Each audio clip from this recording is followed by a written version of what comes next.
प्रदर्शन सामने की तरफ आपको नजर आ रहा होगा, जिसमें ढोल नगाड़ों के जरिए जो है वो बाकायदा जो है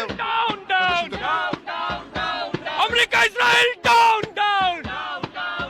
अरे युद्ध तो अपना बंद करो, अरे जनरसंहार बंद करो, ईरान के मासूमों का कत्लेआम बंद करो, युद्ध विराम घोषित करो,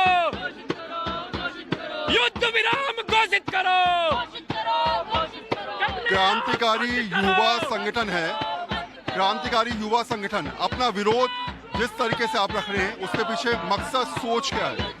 हमारा कहा जाए एक ही मकसद है कि जो गुंडागर्दी अमेरिका की चल रही है, जो गुंडागर्दी मिडल ईस्ट में इजराइल की चल रही है, वो खत्म होनी चाहिए, शांति होनी चाहिए, युद्ध और नरसंहार थोपे नहीं जाने चाहिए। दूसरा कि जो भारत सरकार का रवैया है वो एक स्ट्रॉन्ग स्टैंड ले, वो ढुलमुल रवैया ना रखे कि वो इजराइल को संवेदना प्रकट करता है कि हम आपके साथ हैं, लेकिन ईरान में जो हुआ कि पहले दिन जब बम बरसाए गए उसमें 70 बच्चियों को मार दिया गया, छोटी स्कूल की बच्चियों का बम वहां पर हमला करके मार दिया गया और उस पर आपका कोई शोक संवेदना नहीं है। तो हम भारत के कायरतापूर्ण रवैये के खिलाफ हैं और पीस के पक्ष में हैं। आपको लगता है कि बाकी की कंट्रीज को कहीं ना कहीं स्टैंड लेना चाहिए? मिडिल ईस्ट ही अपने आप में बिखरा पड़ा हुआ है इस समय, कोई कंट्री अपने आप में स्टैंड नहीं ले रही, कोई अमेरिका के साथ खड़ा है, कोई खड़ा हुआ है हाथ खड़ा करके। देखिए ये हम देख सकते हैं उसी तरह की ताकतें हैं जो अमेरिका और इजराइल है, जो अपने बेस बनाई हुई है मिडिल ईस्ट में, और उनका जो दबदबा है, उनका जो तेल पे कंट्रोल है, उनका जो इकोनॉमी पे कंट्रोल है, उनके पास जो हथियारों का जखीरा है, उस कारण से दूसरे देशों को दबाया जा रहा है, डराया जा रहा है, और इसी कारण से बहुत सारे देश स्टैंड नहीं ले रहे हैं। और उसमें भारतीय सरकार भी हम देख रहे हैं कि किस तरह से वो डरी हुई है। वो कहती तो है हम शेरों की सरकार है, हम बड़ी सरकार है, हम शांति के पक्ष में है, लेकिन जब ये नरसंहार हुआ, चाहे वो गाजा में हुआ हो, चाहे वो अब ईरान में चल रहा हो, भारत सरकार स्टैंड नहीं ले रही है क्योंकि उसे डर है कि अगर वो स्टैंड लेगी तो भारत पर वो अमेरिका जो है अपने एक्स्ट्रा टैक्सेस लगाएगा और भारतीय पूंजीपतियों को उससे नुकसान होगा। ठीक है, ठीक है। कुछ और लोग भी यहाँ पर जिनसे बात करने का प्रयास करेंगे। प्रदर्शन के जरिए अपनी बात को लोग रखते हुए नजर आ रहे हैं। सर, मैं सिर्फ आपसे इतना जानना चाहूँगा कि ईरान को लेकर जो समर्थन है, आपको लगता है कि अब धीरे धीरे प्रदर्शन बढ़ता जा रहा है, अलग अलग शहरों में प्रदर्शन हो रहा है, आप क्या कहना चाहेंगे?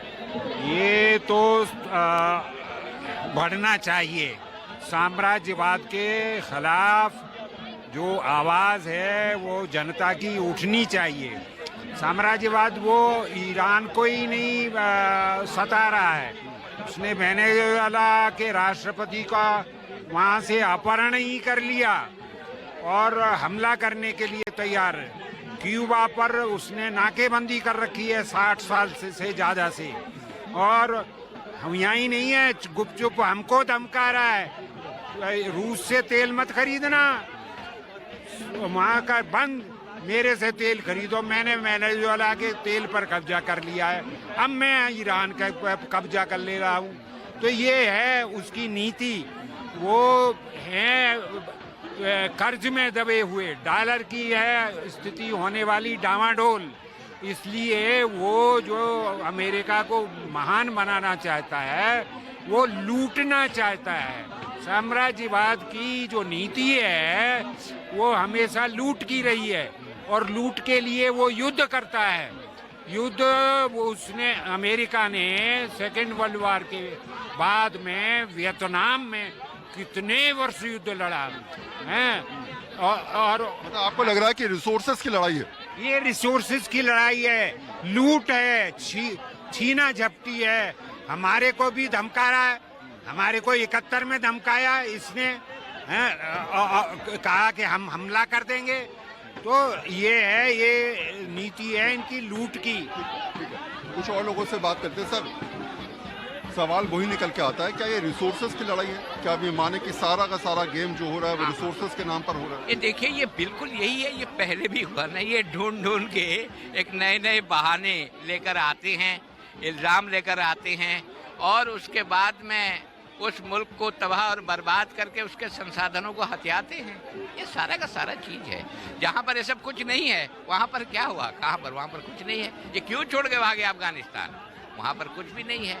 ईरान एक बहुत ही शक्ति संपन्न यानी कि ये संसाधनों का संपन्न देश रहा है, इस बात में कोई दो राय नहीं। इसकी पुरानी नाम कैसर व कसरा से कहा जाता है। इसका जो पुराना इस्लामिक टर्म वाला नाम जो है, ये बहुत ही बड़ा दौलतमंद और कल्चरली भी रिच, हमारा जो